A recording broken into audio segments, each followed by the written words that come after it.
Vem em mim, sexta-feira sua linda, até que enfim a semana terminou.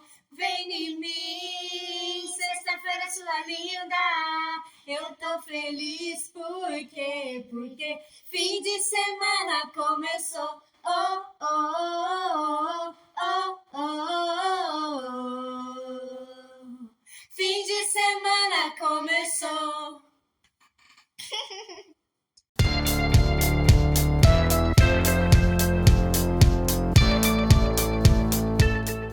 Eu sou a Gi Carvalho e hoje foi com direito à cantoria de abertura, vejam só, porque hoje é sexta-feira, foi linda mais uma vez. Algumas pessoas têm me perguntado, Gi, você não tá operando mais B3? Só tem postado no mercado internacional? Gente, é claro que eu opero todo santo dia. É que na verdade, como vocês sabem, eu não gosto muito de ficar postando resultado de valores maior, enfim, então não curto, não é minha pegada.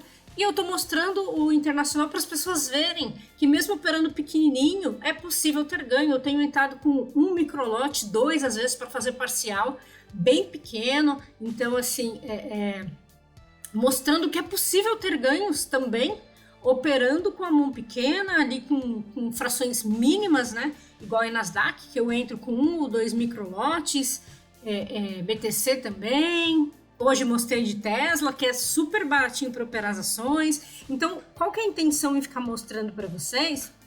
É para perceberem que mesmo com um capital menor, é possível ter ganho. Gente, eu mostrei, não sei se vocês já viram ou não, mas eu postei no Instagram, o resultado de hoje deu $128, se eu não me engano. Gente, $128 são R$700. É bastante dinheiro para quem está operando com um microlote, 2 no máximo, dependendo do ativo. Tudo bem, fiz acho que 12 operações, foi bastante coisa, mas para entenderem que é possível ter ganho mesmo operando pequeno, que as pessoas, não, mas aí precisa ter muito dinheiro na conta. Não, usando margem de $10, $15 para essas operações, então dá sim para ter ganhos também.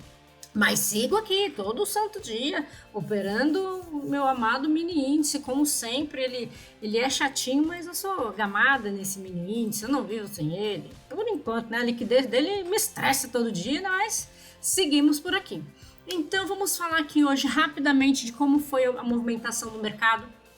Eu não tenho gravado vídeo todo dia, porque aquele negócio é todo dia a mesma coisa, né? Então é só aqui de vez em quando para reforçar para vocês a importância de ler a estrutura, de ficar fora da lateralização, esperar o mercado andar antes de clicar desesperadamente, porque as coisas vão funcionar. Hoje o mercado abriu, já deu de imediato um cruzamento, mas na cara da macro, tinha pivô, tinha 200, era extremamente arriscada essa entrada. E aquilo que eu sempre falo, cada um sabe o risco que corre. Tem gente que é mais arrojada, tem gente mais conservadora. Então você tem que analisar o seu perfil para tomar a sua decisão quando você vai entrar numa operação ou não. Aqui na hora do cruzamento de imediato tinha esse risco porque você não sabe qual movimento que o mercado vai fazer, você ainda não tem topos e fundos dentro do dia para ter um entendimento da direção do mercado. Mas ele cruza, faz um retorno à média, dá esse pullbackzinho, vai até o pivô a 200 e volta. Aqui claramente ele já mostrou que tinha um movimento ascendente, só que se ele ia ter uma tendência ou não, aí é uma outra história, isso não tem como a gente adivinhar. E ele faz um movimento de alta aqui bem tranquilo. E depois ele vai, faz aquele movimento de queda, vai cair no picado, não chegou a fazer topo mais baixo, mas já estava no movimento levemente descendente, mas eu considero essa primeira entrada sempre de risco, porque você ainda não tem uma referência se você vai ter um movimento descendente ou não tem um topo mais baixo, um fundo mais baixo ainda. Aí ele faz essa quedinha, ameaça subir, não consegue, deixa esse fundinho, sobe aqui, né, faz um topo praticamente igual a esse, e aí sim fica mais interessante pensar em vender.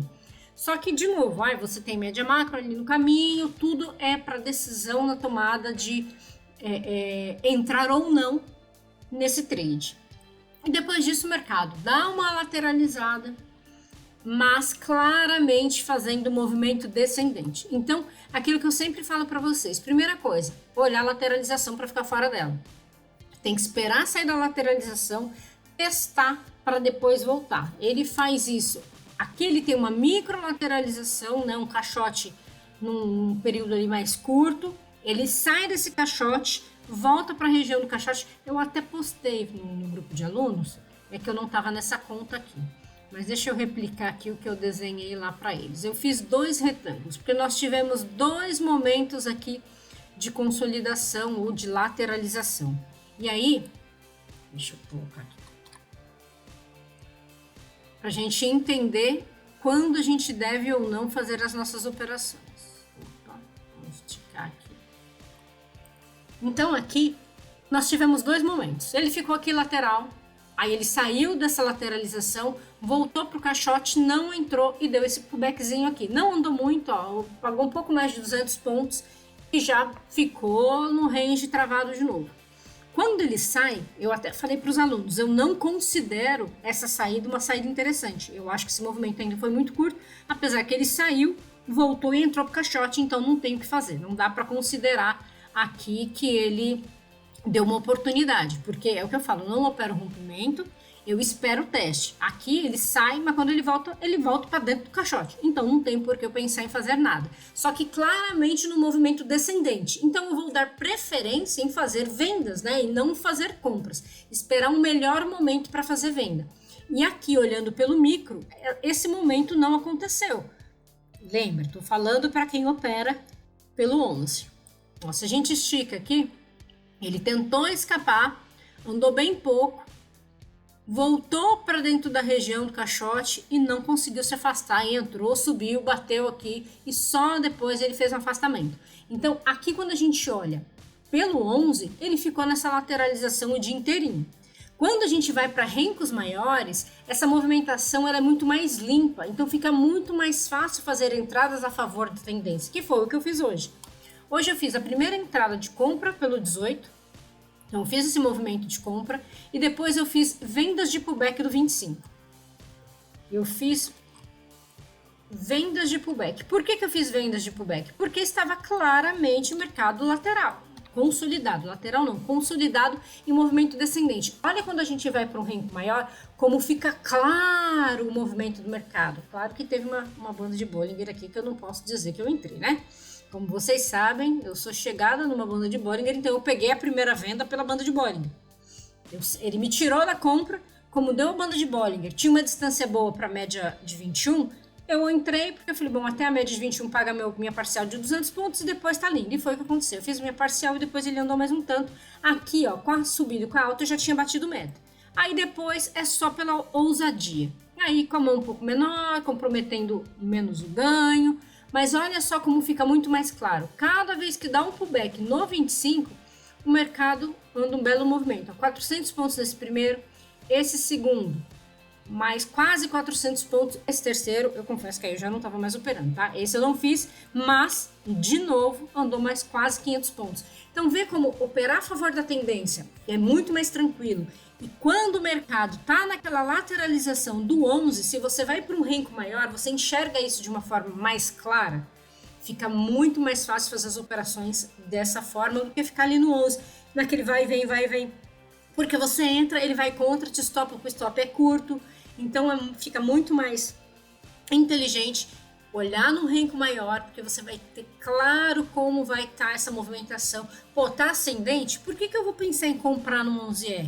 Ah, mas no 11R a compra deu bom, até pagou ok, mas ó, se a gente analisa aqui tudo na cara, ruim para pensar em comprar. Aí aqui ele dá um gatilhozinho, mas já estava claramente lateral, mas de novo, na cara. Aqui, mais uma vez, até andou quase 200 pontos, mas você tinha tudo ali na frente para te atrapalhar. Aqui, de novo. Aí quando a gente pensa nas vendas, você não tem nada para baixo te atrapalhando. É claro, aqui o mercado está lateral, está com ruído, você entra, ele fica ali no lenga-lenga. Então, essa é a vantagem de se olhar num renco maior quando o mercado está assim. Ah, Gi, mas eu não comporto o stop do 25R, que é um stop maior. Aí, de repente, você analisa. Um stop só no 25 e para, ou 2, 3 no 11R, que vai dar a mesma perda financeira. É tudo uma questão de analisar como está o dia, o que você prefere fazer. Eu prefiro fazer, eu sempre estou olhando o 11R para ver ali no fractal a movimentação do mercado, porque é fácil de enxergar, principalmente no momento de lateralização, e no maior eu consigo ter essa visão mais ampla do que de fato está acontecendo. Quando a gente vem para cá, fala, nossa, mas está tão fácil, olha, deu cruzamento de alta, ok, foi até 200, travou, como a 200 do 25 segura bem. Depois ele fez uma queda, essa queda chegou a andar 200 pontos antes de voltar, teria pago também. Isso sem analisar nada, tá? Só falando de cruzamento. E aí, quando a gente olha para a estrutura, ó, ele faz o movimento de queda, topo mais baixo, topo anterior, cai, rompe fundo, topo mais baixo, topo anterior de novo, cai, rompe fundo de novo. Tá claro, chuchu, beleza, facinho de ir a favor da tendência e aproveitar o melhor que o dia pode te trazer. Então hoje é um videozinho curto que eu queria mostrar para vocês, falando do mini índice, da movimentação dele. O dólar esses dias tá chato pra caramba, não vai danado, não sabe se vai, não sabe se fica. Eu acho que essa semana eu operei, eu acho que um dia o dólar ou dois, não sei. Não, um dia só, porque na quarta-feira eu não operei, fiquei fora o dia inteiro. Ontem, hoje eu não operei dólar. Eu acho que eu operei dólar só segunda-feira, talvez segunda e terça, não sei, não lembro. Mas o dólar esses dias tá muito chatinho, muito lateral. Ontem eu não tive coragem, que ele ficou num range ali de 20 pontos entre topo e fundo e não saiu daquilo ali. Então eu não gosto de operar quando o mercado tá assim, não, principalmente falando de dólar, né? O índice ainda eu sou mais arrojada, eu vou. No dólar eu prefiro ficar fora. Então é isso. Inclusive, muitas pessoas têm me perguntado, as inscrições para a mentoria já está aberta, tem o link na descrição. A mentoria vai ser no dia 25 de agosto. Eu sempre abro as inscrições um mês antes para ter tempo de vocês irem se familiarizando com o operacional, já indo vendo os vídeos de balizamento, assistir outras mentorias anteriores até o dia da mentoria ao vivo para vocês também tirarem qualquer tipo de dúvida que vocês possam ter. Lembrando que a mentoria é sobre mercado nacional, não inclui mercado internacional. E por que não inclui? Por dois motivos. Primeiro, porque eu ainda não tenho expertise para querer ensinar, né? Eu tô ainda aqui me adaptando, entendendo, né? Então não tem por que eu querer dar aula disso. E quando eu for dar aula, tem que ser um curso à parte, para não misturar as coisas e virar uma bola de neve. Certo, meu povo? Então é isso. Qualquer dúvida, deixe aí nos comentários. Um grande abraço e até o próximo vídeo.